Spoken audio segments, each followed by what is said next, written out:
Before we start, remember to like this video and subscribe to our channel for the most amazing stories. An hour into the night shift, Lisa felt her blood run cold. The bracelet lay on the table, glinting in the harsh light of the forensic team's lamps. It was an elastic band with silver beads. Simple, elegant, childish, just like the girl who had worn it. The girl who had vanished without a trace 20 years ago. And now, after all this time, it had turned up at a crime scene. At last, justice for Emily Carter. Lisa, a veteran homicide detective, stared at the bracelet, the corners of her mouth twitching into a bitter smile. This case had been her ticket to promotion, her chance to move up in a male-dominated field. But it was also a millstone around her neck, a burden she carried wherever she went. She knew the media would have a field day. Another crack in the perfect case. The police were incompetent. They were hiding something. Detective Sarah Harding had heard it all before. And then she glanced at her watch. Time to make the call. They were young, irresponsible, and constantly fighting. Plus, they had a history of letting their daughter down. Once they'd left her alone in the house for days on end. So when the couple reported her missing, the police weren't exactly convinced. Hardly anyone had noticed Emily's absence at first. The Carters didn't live in a crime drama. No one expected a rescue operation or for the girl to turn up dead. In fact, it wasn't until her concerned teacher, Mrs. Peters, called the police that officers even set foot in the family home. What they found there made them wonder if Emily had ever really lived. The house was immaculate, almost surgically clean, and the only sign that a child had ever lived there was a drawing pinned to the fridge. A picture of Emily with rainbow hair and wings. But how could such a neat freak have let her daughter wander off? The detectives decided to go back to the beginning. Diana and Mark Carter had moved to Willow Creek looking for a fresh start. Both were struggling actors, and they hoped their new home would put some money in their pockets. Diana got a job as a receptionist at a local medical clinic, while Mark took on odd jobs. Emily attended the town's best elementary school. She was a smart kid, always eager to help others. However, she was different from the other children. While they played hopscotch and jump rope, she preferred reading fairy tales and pretending to be a princess. Emily had a vivid imagination, but it didn't stop her from being bullied. Tall, thin, bespectacled kids used to tease her mercilessly and call her Four Eyes. When that happened, Emily would retreat into her fantasy world. A world of talking animals and faraway lands. She drew pictures of it and wore her lucky silver bracelet. It was a gift from her late grandmother. According to Mark and Diana, Emily was perfectly happy and healthy. Then one afternoon in May 1997, everything changed. It was just an ordinary Tuesday. Mark had gone to town to look for work, and Diana had taken Emily to the dentist. On the way back, they stopped at the grocery store. The last person to see Emily alive was a woman named Sandra Jenks. She was the owner of a pet store near the supermarket, and she still remembers the encounter vividly. "I clearly recall that day," Sandra told the investigators. Diana came in first. She wanted to buy some cat food, and I helped her out. Then Emily came in. She was holding a stuffed dog and asked me what kind of food the dogs in the store ate. I don't remember which breed that doll was supposed to be, but it was dirty and one I was hanging off. Emily seemed sad. She looked downcast. She kept asking if the puppies in the store could hear her doll crying, and if I could sell her one of the puppies so she could cheer up.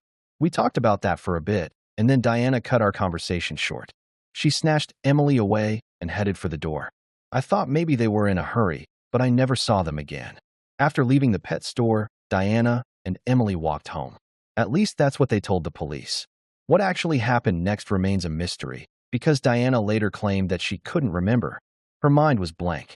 All she knew was that at some point, she and Emily were at home alone, but they hadn't been there long when the phone rang.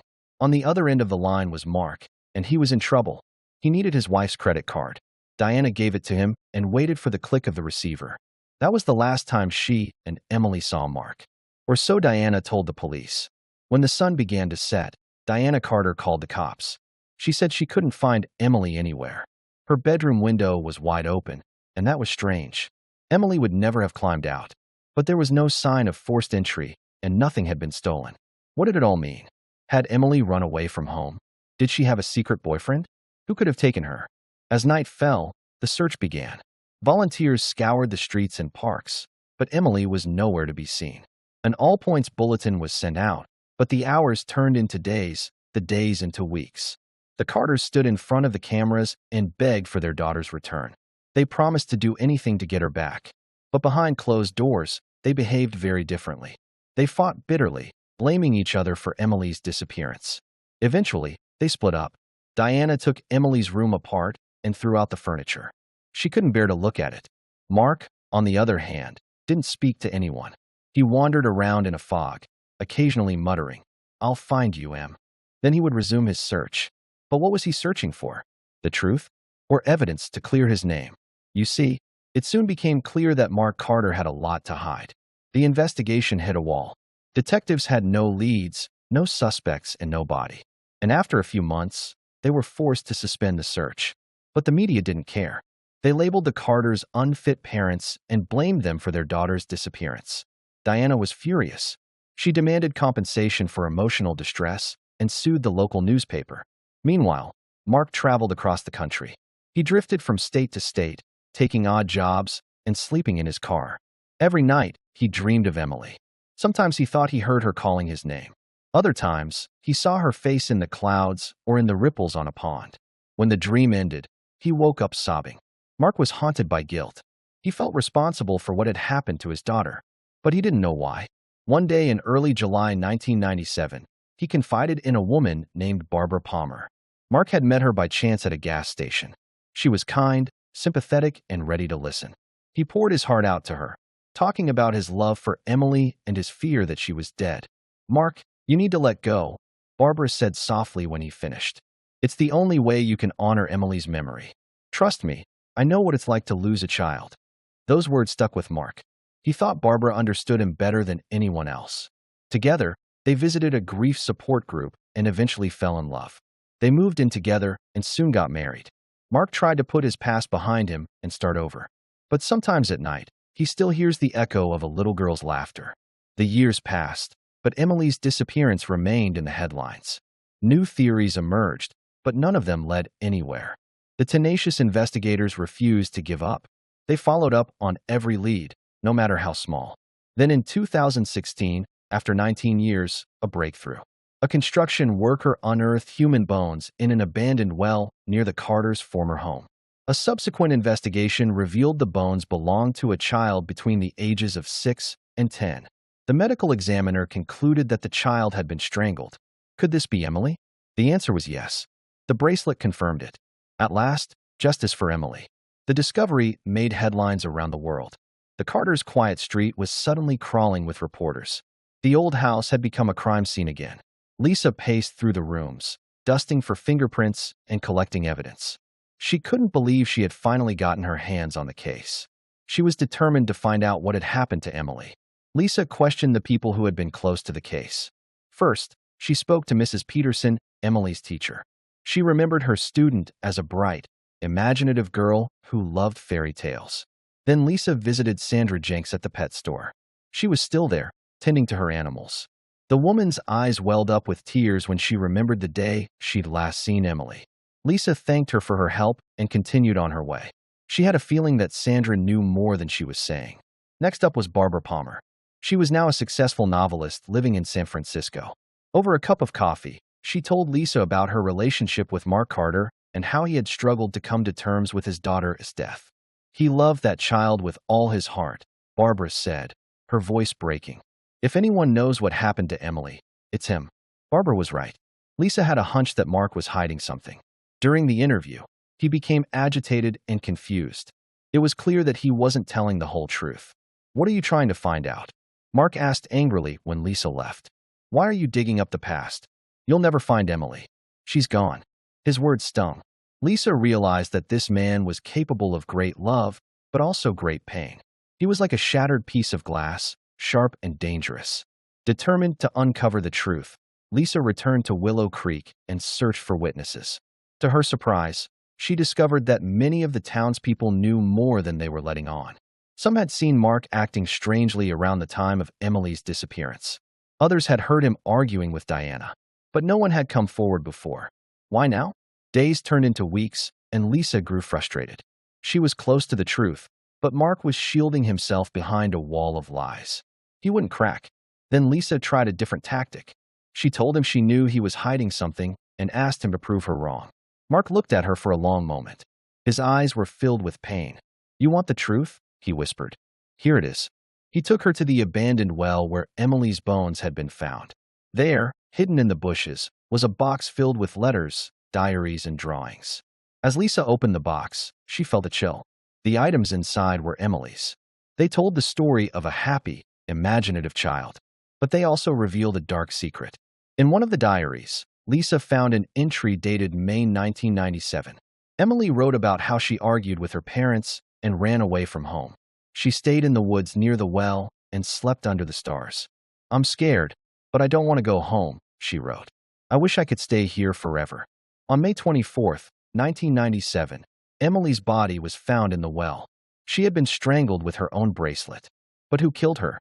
The police suspected her parents, but neither of them had a motive. They loved Emily very much. Or did they? As Lisa delved deeper into the case, she uncovered a web of deceit. Diana and Mark had a history of lying. They had lied about Emily's behavior and her relationship with them. They had even lied to the police about where they were the day she disappeared. But those lies were nothing compared to what she was about to hear. While going through Emily's belongings, Lisa stumbled upon a hidden compartment in her diary. Inside, she found a key. It unlocked a small wooden box that had been buried with Emily. Inside, there was a lock of Emily's hair, some photos, and a cassette tape. "I have something to tell you," a familiar voice said. "It's about your sister. I think she's been kidnapped. Someone broke into our house and took her away. I tried to stop him, but I was too late. He had already put her in the car. I followed them and saw him take her to an abandoned well. I wanted to save her, but I couldn't. He threatened to hurt her if I followed him any further. I ran away. I was so scared. I didn't know what to do. I hope you can find her. I'm sorry." It was Mark's voice. He had taken Emily to the well. But why? Was he a monster? Or was he protecting her from someone else?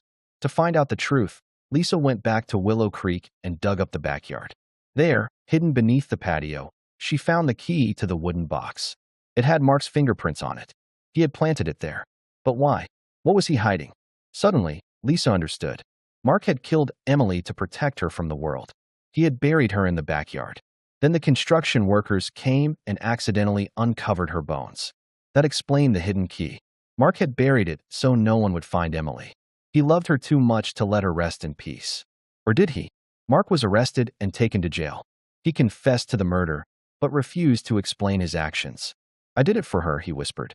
"I had to. You don't understand." Lisa believed him. Mark was a good father, not a monster.